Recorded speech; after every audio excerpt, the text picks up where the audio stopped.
Once upon a time, two men, Sonu and Monu, were sailing across the ocean when a violent storm struck their ship. The waves roared like angry beasts, and within moments the ship broke apart. By some miracle, both friends survived and swam to a deserted island nearby.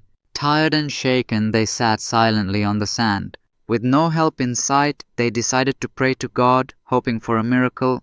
To see whose prayer was stronger, they agreed to stay on opposite sides of the island, each relying solely on their own faith. The first thing Sonu prayed for was food. The next morning, he woke up to find a fruit tree growing near his shelter, full of ripe, delicious fruits. He ate happily while across the island Monu's side remained dry and barren. A week later, loneliness began to weigh on Sonu's heart. He prayed again, this time for companionship, for a wife. The very next day, another ship wrecked near the island, and a woman, the only survivor, drifted to Sonu's side. His prayer was answered again.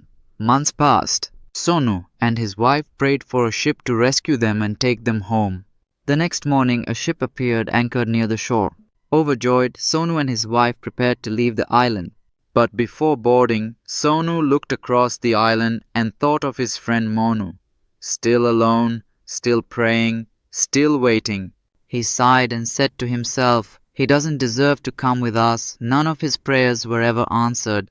And with that, he turned away, ready to leave his friend behind. But as Sonu stepped onto the ship, a voice echoed from the heavens, "Why are you leaving your friend on the island?" Sonu replied, "My blessings are mine alone. I prayed for them. His prayers were unanswered. He doesn't deserve them." The divine voice said softly, "You are mistaken, Sonu. Your friend had only one prayer, and I answered it." Confused, Sonu asked, "What did he pray for?" The voice replied, "He prayed that all your prayers be answered." Sonu stood frozen, tears welling in his eyes. For the first time, he understood that sometimes the greatest love and friendship come from silent prayers, not for oneself, but for someone else.